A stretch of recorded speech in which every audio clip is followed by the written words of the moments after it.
Alors, vidéo toujours pour les troisièmes où dans un repère, vous devez représenter graphiquement les fonctions f, les fonctions g. Donc ça, c'est important. On a fait un exemple en cours, mais c'est important de bien savoir les représenter.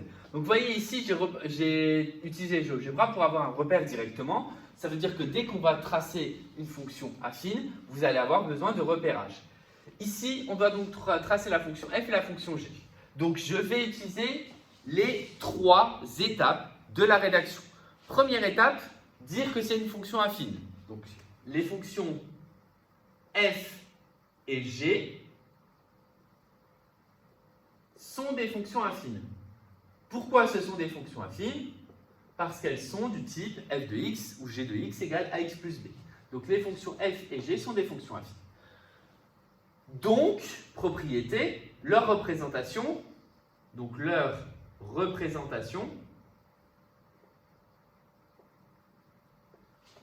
sont des droites. Donc je sais que dans mon graphique, je vais devoir tracer deux droites. Donc ça, c'est vraiment la première étape, c'est-à-dire l'étape de rédaction.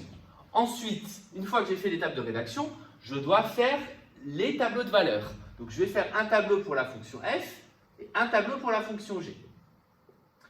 Tableau de valeurs dans lequel nous avons besoin au minimum de mettre 2 points. Vous pouvez en mettre un troisième pour vous garantir l'alignement si vous le souhaitez. Donc je fais un tableau pour la fonction f, je fais un tableau pour la fonction g. Donc pour la fonction f et pour la fonction g, je vous conseille toujours de choisir 0 ici et ensuite de choisir un autre point. Alors pour la fonction f, je vais choisir par exemple 0 et 2.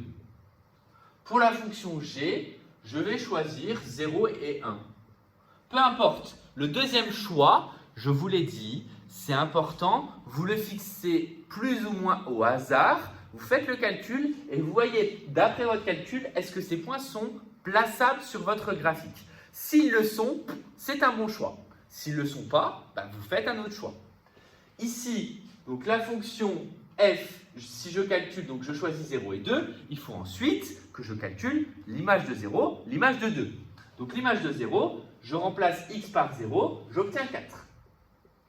L'image de 2, je remplace x par 2, ça fait moins 2 plus 4, j'obtiens 2. Ça me donne donc 2 points à placer, les points que je nomme A et B pour ne pas les confondre. Le point A de coordonnées 0 et 4, le point B de coordonnées 2, 2. Une fois que j'ai placé ces 2 points, il ne me reste plus qu'à les relier avec la règle, puisque la représentation est une droite. Normalement, si vous faites bien le tracé, ça doit couper l'axe des abscisses en x égale 4. Ensuite, une fois qu'on a fait la fonction f, donc là on marque que c'est la fonction f pour ne pas la confondre, donc f de x égale moins x plus 4. Je vous rappelle que graphiquement, une fonction dont le coefficient directeur est négatif va descendre. Donc là est une fonction dont le coefficient, l'ordonnée à l'origine est égal à 4, doit couper l'axe des ordonnées en 4, forcément, c'est l'image de 0. Donc ça colle. Ensuite, pour la fonction g, que je vais tracer en rouge, l'image de 0, c'est moins 3, parce que 2 fois 0 moins 3, ça fait moins 3. L'image de 1, 2 fois 1, ça fait 2, moins 3, ça fait moins 1. Ce qui me donne donc du coup 2 points à placer, le point 0 moins 3, le point 1 moins 1. Donc 0 moins 3, c'est le point que je vais appeler C, et 1 moins 1, c'est le point que je vais appeler D. Je les relie.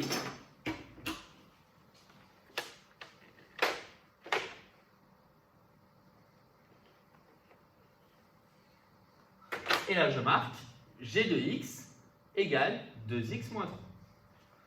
Donc ça me permet du coup d'obtenir les deux fonctions. Au passage, donc là, un point important par rapport à la résolution de problème qu'on va voir juste après.